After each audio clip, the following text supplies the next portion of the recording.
நான் இன்னொரு முறை வந்து பார்க்கிறேன் சொல்லிவிட்டு வந்து விடுகிறார்.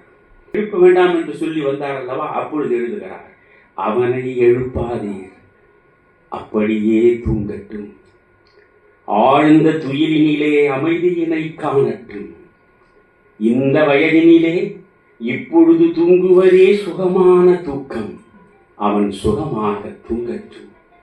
கண்ணை விழித்திருந்த காசினியை பார்க்குங்கால் என்ன துயர் வருமோ, எங்கெங்கே அடி விழுமோ, காதல் வருமோ, காதலுக்கு தடை வருமோ, மோதல் வருமோ, முறைகெடுவார் துணை வருமோ, நன்றியிலா நண்பர்கள் தான் நாற்புறமும் சூழ்வாரோ, நலமிழந்த பெண் ஒருத்தி நாயகியாய் வருவாளோ, வெயில் அழைத்து வரும் வியர்வையிலே நீராடி ஐயா பசி என்று அலையும் நிலை வருமோ, என்ன வரும் என்று இப்போது யார் அறிவார், அவனை எழுப்பாதீர், அப்படியே தூங்கட்டும்.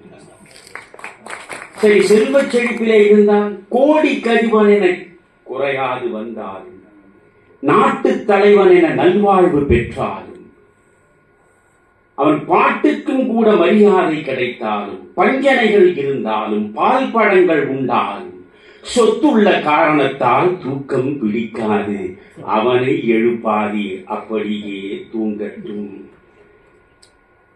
பூ போல தூங்குகிறான், பூ போல தூங்குகிறான், பூமியிலே யாவரையும் பார்க்காமல் தூங்குகிறான், தெய்வத்தின் காதினிலே ரகசியங்கள் பேசுகிறான், லாலீலா பாடுகிறான், வெள்ளை மலர் முகத்தை, வெள்ளி நிலா பெட்டகத்தை, பிள்ளை கனியமுறை பேரையீர் எழுப்பாதீர்.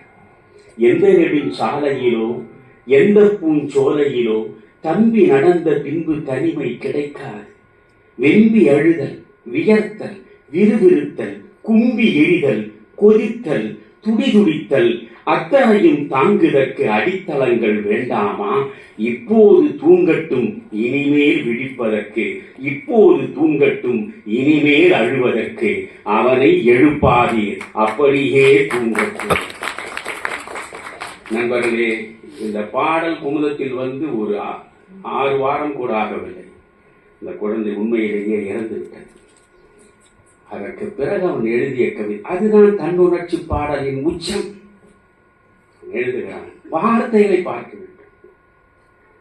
முத்துமணி பல்லக்கு, முத்துமணி பல்லக்கு, முளைத்தெழுந்த சிறு கீரை, தத்தும் கிளி, தேவதாறு உதிர்த்த இலை, கொத்து மலர் ஒன்றாய் கூடி சமைத்த முகம், 10 மாதம் கூட பாலன் வயதாகவில்லை, செத்து கிடக்கின்றான், சிரித்தபடி கிடக்கின்றான், மைகளையா கண்மீது மணிபதித்த சிப்பி என செல்வன் இமைமூடி செல்வன் உறங்குகிறான்.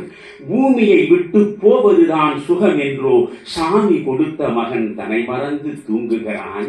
அவனை எழுப்பாதீர், அப்படியே தூங்கட்டும் என்றே நான் எழுதியதன் ஈரம் உலரவில்லை. 7 நாள் ஆகும் முன்னே இளங்கன்று தூங்கிவிட்டான்.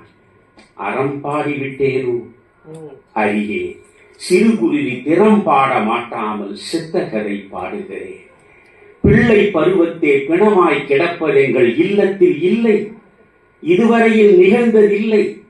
தாத்தா என்றே என்னை தழுவ பிறந்த மகன் பூத்தார் போல் பூத்து பொழுதில் உதிர்ந்து விட்டான். 100 வயதானவர்கள் நோய் நொடி இல்லாதிருக்க பால்வடியும் பொன்னிதழை காலன் பறித்து விட்டான். கூற்றுவனுக்கென்ன குணக்கேடோ யான் அறியேன். மக்கள் தொகையும் வருங்கால சூழ்நிலையும் தக்க இடம் நமக்கு தாராதோ என்றஞ்சி சிக்கென்று கைச்சிறையில் சிரிக்கு இளம் பூந்தோட்டம் பக்கென்று வானில் பறந்தோடி விட்டதம்மா. பிஞ்சு மகன் போனான், பெரியவர்கள் வாழுகிறோம், மிஞ்சுவது யாதோ, விளைவதுதான் எவ்விதியோ, சஞ்சலமே அந்த தனி கருணை கண்ணனிடம் நாமும் பரப்பவர்தான் நாளையோ மறுதினமோ. இதுதான் அவன் எழுதிய பாடல்.